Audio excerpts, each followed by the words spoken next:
안녕하세요. 추리생가 하는 8번째 시간입니다.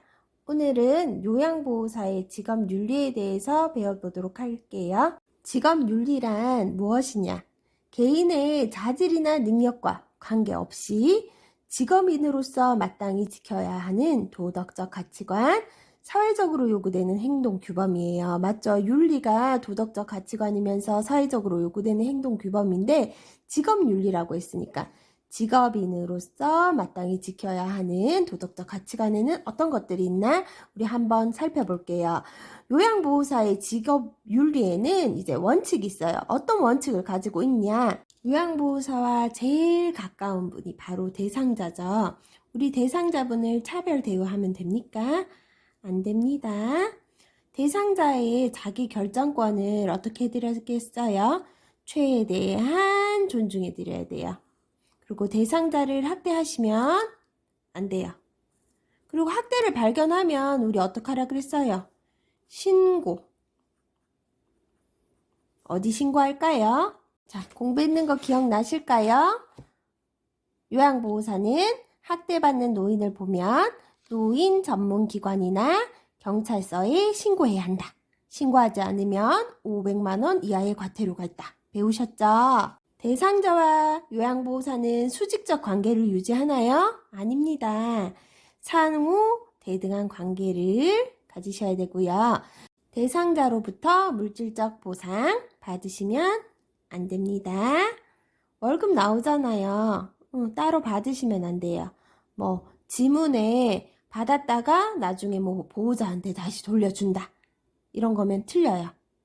주실 때부터 받으시면 안 된다고 설명해 주셔야 되고요. 대상자의 사생활을 존중하셔야 돼요. 이거 계속 나오죠. 업무상 알게 된 개인정보는 뭐라고요? 비밀입니다. 또한 요양보호사는 지시에 따라 업무와 보조를 성실하게 수행하고요.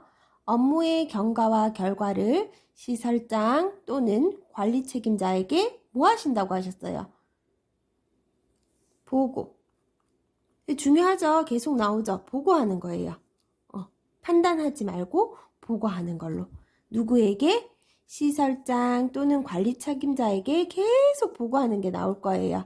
건강관리, 복장 및 외모관리 등 자기관리를 어떻게 해야 되겠어요?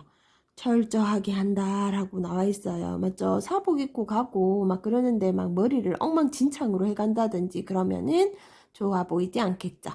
업무 수행 시는 항상 친절한 태도, 예의 바른 행동 하셔야 되고요.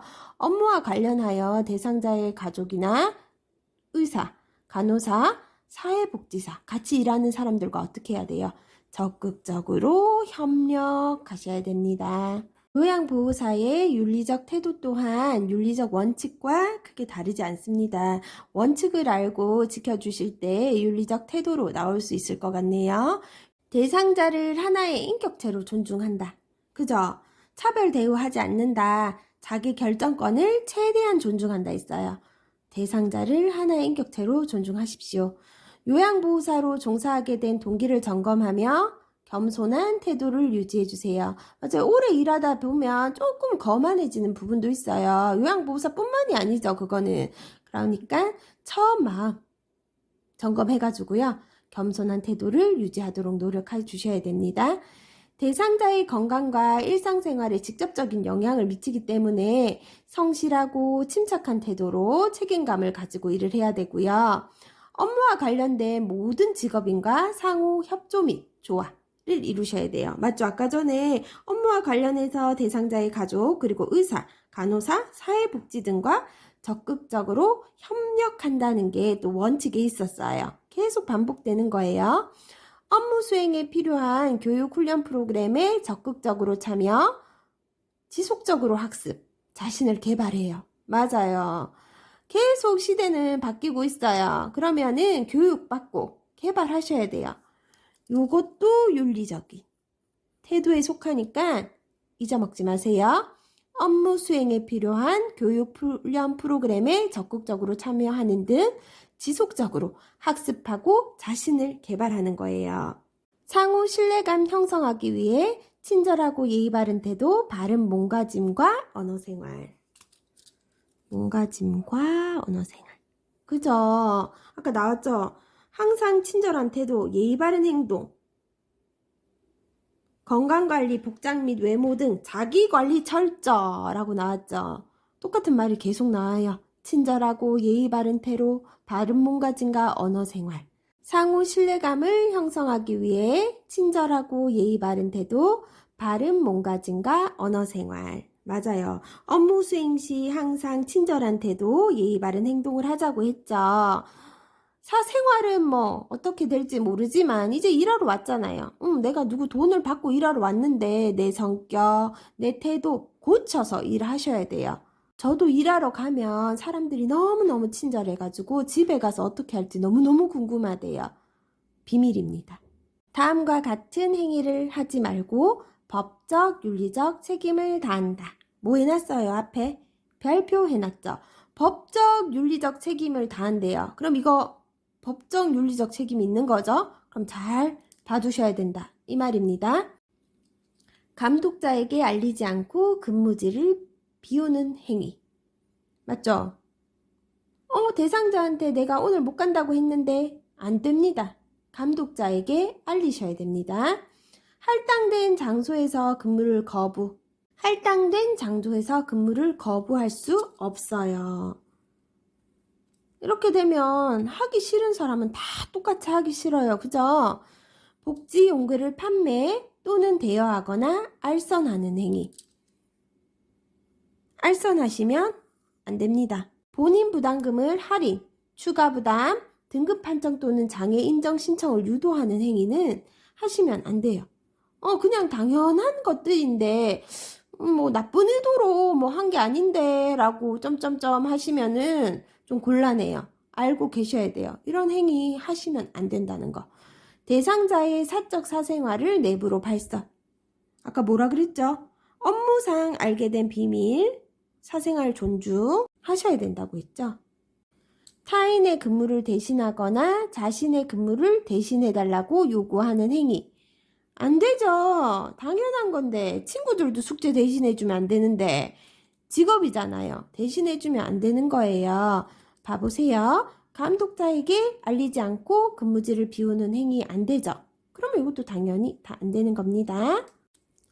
서비스 제공 시 일어날 수 있는 사고, 분실, 파손, 부상을 예방하고 사고 발생 시 어떻게 해야 되겠어요? 중요한 거 보고. 누구한테 하라 그랬어요? 시설장 또는 관리 책임자에게 보고한다.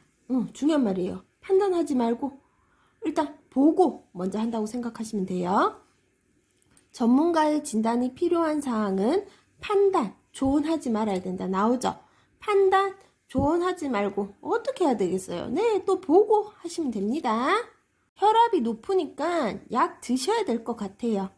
판단하지 마시고 보고하고 상담 받으실 수 있게 도와주시면 돼요. 법적인 소송에 휘말리지 않게 다음을 준수하셔야 됩니다. 대상자의 권리를 보호하고 요양보호 서비스 제공 시 정해진 원칙과 절차에 따른다. 요양보호 서비스 제공 시에는요. 대상자를 존중해가지고요. 대상자에 따르면 안 돼요. 요양 서비스 제공할 때는요. 정해진 원칙과 절차 있잖아요. 거기에 따라주세요. 요양보호 서비스 제공 시 정해진 원칙과 절차에 따른다. 실수할 수 있겠죠. 문제에서. 잘 읽어보세요. 제공된 요양 서비스 내용을 정확히 뭐한다? 기록한다. 대상자의 상태 변화를 세심하게 관찰, 이를 정확하게 기록한다. 제공해야 할 서비스 내용 및 방법이 확실하지 않을 때는 도움을 청한다입니다. 위에 있죠. 요양보호 서비스 제공 시 정해진 원칙과 절차에 따라야 되는데 확실하지 않을 때는 도움을 청하셔야 돼요. 누군가에 의해 대상자가 학대를 받는다고 의심되는 경우 보고하거나 신고한다. 중요하다고 했죠. 어디에 신고해요? 112 노인 보호 전문 기관입니다. 오늘도 즐겁게 공부하셨다면 구독과 좋아요, 알림 설정까지